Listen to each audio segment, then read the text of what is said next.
लेकिन भारत से 5000 किलोमीटर दूर दक्षिण कोरिया अपनी सॉफ्ट पावर का इस्तेमाल करना अच्छी तरह से जानता है। दक्षिण कोरिया की इस नई सॉफ्ट पावर का नाम है के पॉप, यानी कोरियन पॉप, और आज की तारीख में इसके सबसे बड़े ब्रांड एम्बेसडर हैं बीटीएस, यानी बैंगटन बॉयज। बीटीएस एक के पॉप बैंड है जिसमें 7 मेंबर्स हैं, और अब बीटीएस के इन सभी 7 सदस्यों को दक्षिण कोरिया के राष्ट्रपति ने भविष्य की पीढ़ियों और संस्कृति के लिए दक्षिण कोरिया का विशेष दूत नियुक्त किया है और इन्हें डिप्लोमेटिक पासपोर्ट दिए गए हैं। दक्षिण कोरिया के राष्ट्रपति मून जे इन इसी महीने अमेरिका के न्यूयॉर्क में संयुक्त राष्ट्र की 76वीं महासभा में हिस्सा लेने जाएंगे और उनके साथ बीटीएस बैंड के ये सदस्य भी होंगे। संयुक्त राष्ट्र में बीटीएस के सदस्य भाषण भी देंगे और इस दौरान उनकी एक म्यूजिकल परफॉर्मेंस की वीडियो क्लिप भी चलाई जाएगी। यानी अब बीटीएस दुनिया के सबसे बड़े राजनीति के मंच पर दक्षिण कोरिया की सॉफ्ट पावर को बढ़ाते हुए आपको नजर आएंगे।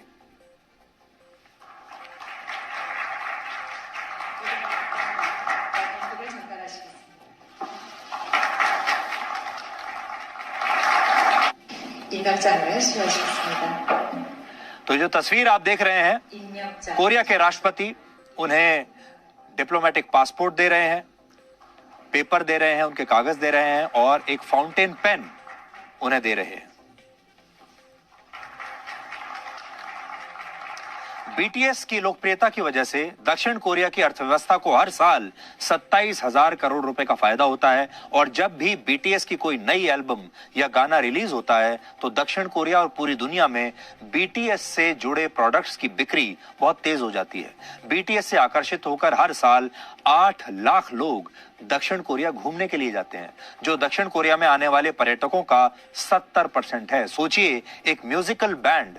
दक्षिण कोरिया में आने वाले पर्यटकों को अपनी तरफ इस हद तक खींच रहा है कि उनका शेयर 70% हो गया। इतना ही नहीं, बीटीएस के सदस्यों के लिए दक्षिण कोरिया की सरकार ने पिछले साल अपने देश के 63 साल पुराने कानून को भी बदल दिया था। इस कानून के मुताबिक दक्षिण कोरिया में 18 से 28 वर्ष की उम्र के युवाओं को अनिवार्य रूप से 20 महीनों के लिए वहां की सेना में अपनी सेवाएं देनी होती है। पिछले साल ही बीटीएस के सदस्य जिनका नाम है जिन, वो 28 वर्ष के हो गए थे, और अगर ये कानून नहीं बदला जाता तो जिन को बीटीएस छोड़ना पड़ता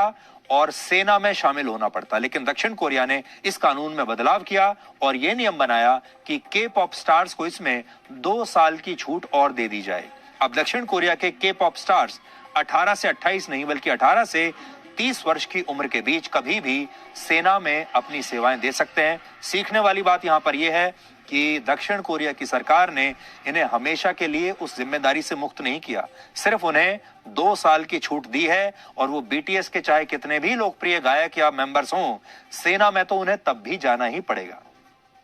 बीटीएस के ज्यादातर गाने कोरियाई भाषा में होते हैं, लेकिन फिर भी पूरी दुनिया में इनके गाने और इनकी परफॉर्मेंस बहुत लोकप्रिय है। एक सर्वे के मुताबिक अमेरिका में 30 लाख युवा इसलिए कोरियन भाषा सीख रहे हैं ताकि वो के पॉप को और बेहतर तरीके से समझ पाएं। ये दक्षिण कोरिया की वो सॉफ्ट पावर है जिससे आज पूरी दुनिया को और खास तौर पर भारत जैसे लोगों को सीख लेनी चाहिए। वैसे तो कोरियाई जो भाषा है, कोरियन भाषा, वो भारत में हमारे युवाओं को या दुनिया के भी बहुत बड़ी संख्या में युवाओं को समझ में नहीं आती, लेकिन जो भाषा समझ में नहीं आती लेकिन उसके बावजूद हमारे अपने देश में भी ऐसे लाखों करोड़ों बीटीएस के फैंस हैं जो भाषा को बिना समझे भी उनके गानों को सुनते हैं और उन्हें पसंद करते हैं। हम ये चाहेंगे कि भारत जैसे देश को भी इसी तरह हमारी जो संस्कृति से जुड़ी चीजें हैं, चाहे वो संगीत हो, चाहे वो कला हो, चाहे वो खेल हो, कुछ भी हो, चाहे वो हमारी फिल्म इंडस्ट्री ही क्यों ना हो, उसे हमें अपनी सॉफ्ट पावर के तौर पर इस्तेमाल करना चाहिए। आप याद कीजिए कि अमेरिका जैसे देश ने कैसे हॉलीवुड की फिल्मों को अपनी छवि को सुधारने के लिए, अपने आप को सुपर पावर के तौर पर प्रोजेक्ट करने के लिए कैसे उन्होंने हॉलीवुड की फिल्मों का प्रयोग किया है, और वो हॉलीवुड की सुपर हीरोज की फिल्मों को देख देख कर आज पूरी दुनिया ये मानने लगी कि अमेरिका वाकई एक सुपर पावर है। अब यही काम दक्षिण कोरिया कर